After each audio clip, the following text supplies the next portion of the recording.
bienvenue dans Factari. Aujourd'hui, direction l'espace. Nous allons explorer deux acteurs fascinants du système solaire, les astéroïdes et les comètes. Deux objets célestes qui paraissent proches par leur nature, mais qui possèdent des différences profondes. Astéroïdes, les pierres du ciel. Un astéroïde se définit comme un bloc rocheux ou métallique qui circule autour du Soleil. Ces objets naissent il y a plus de 4,5 milliards d'années, au moment de la formation du système solaire. On peut dire que ce sont des fragments qui n'ont jamais réussi à devenir une planète. La majorité se situe dans une vaste région nommée ceinture principale, localisée entre Mars et Jupiter. On y dénombre plusieurs centaines de milliers de corps connus, mais le chiffre réel dépasse probablement quelques millions. Leur taille varie énormément. Certains ne dépassent pas quelques mètres, tandis que d'autres atteignent plusieurs centaines de kilomètres de diamètre.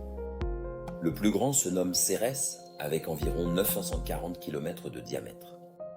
Il possède même le statut de planète naine. Comète. Les boules de glace. Une comète, au contraire, contient beaucoup de glace, mélangée à de la poussière et à des roches.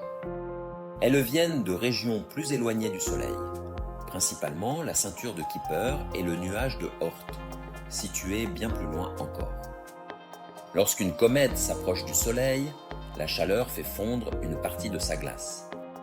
Cela crée une atmosphère temporaire autour du noyau appelée la chevelure ou coma.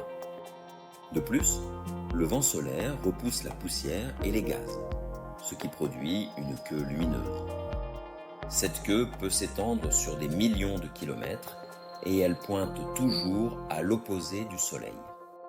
Différence majeure. On pourrait résumer ainsi. Un astéroïde se compose surtout de roches ou de métal. Une comète contient un mélange de glace et de poussière. Les astéroïdes circulent principalement entre Mars et Jupiter. Les comètes viennent de régions très éloignées, bien au-delà de Neptune. Menacés pour la Terre, pourquoi ces objets nous concernent-ils ?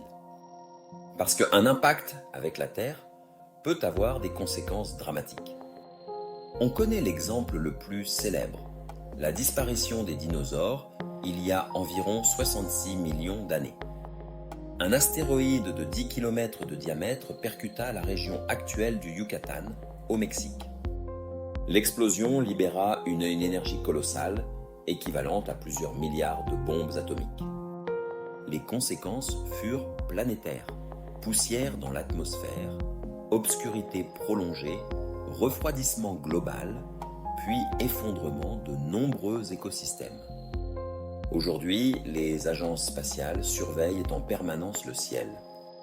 La NASA, l'ESA et d'autres institutions repèrent et suivent les objets proches de la Terre, appelés NEO pour Near Earth Objects.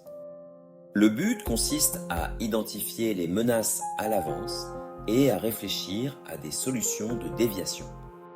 En 2022, la mission DART de la NASA frappa volontairement un petit astéroïde, Dimorphos, afin de tester la capacité à modifier sa trajectoire. L'expérience fut un succès. La trajectoire changea légèrement, preuve qu'il est possible de protéger la Terre en cas de danger futur. Curiosité scientifique, les astéroïdes et les comètes ne représentent pas uniquement des menaces. Ils sont aussi des archives naturelles de la naissance du système solaire. Leur composition n'a presque pas changé depuis des milliards d'années. Les étudier revient à ouvrir un coffre scellé depuis l'aube de notre histoire cosmique. Certaines comètes pourraient même avoir apporté une partie de l'eau présente sur notre planète. Des théories suggèrent également qu'elles auraient pu transporter des molécules organiques, contribuant à l'apparition de la vie. En ce sens, chaque mission d'exploration nous rapproche d'une meilleure compréhension de nos origines. Missions célèbres. Parmi les missions marquantes, citons Rosetta de l'ESA, qui envoya en 2014 un module, Philae, se poser sur la comète 67 pp Churyumov-Gerasimenko. Un exploit historique. Hayabusa et Hayabusa 2, missions japonaises qui ramenèrent des échantillons d'astéroïdes sur Terre. Osiris-Rex de la NASA qui rapporta récemment des fragments de l'astéroïde Bennu. Ces missions démontrent que l'exploration des astéroïdes et des comètes représente un défi technique immense, mais aussi une mine d'informations précieuses. Et demain? L'avenir réserve peut-être encore au plus. Certains envisagent l'exploitation minière des astéroïdes, car ils contiennent des métaux rares, platine, or, nickel ou encore cobalt. Une telle ressource pourrait bouleverser l'économie mondiale, mais les défis techniques et financiers restent immenses. En parallèle, les comètes et les astéroïdes continueront de nous surprendre. Chaque nouvelle observation apporte son lot de découvertes, rappelant à quel point l'univers garde encore de nombreux secrets. Conclusion, les astéroïdes et les comètes paraissent de simples cailloux errants.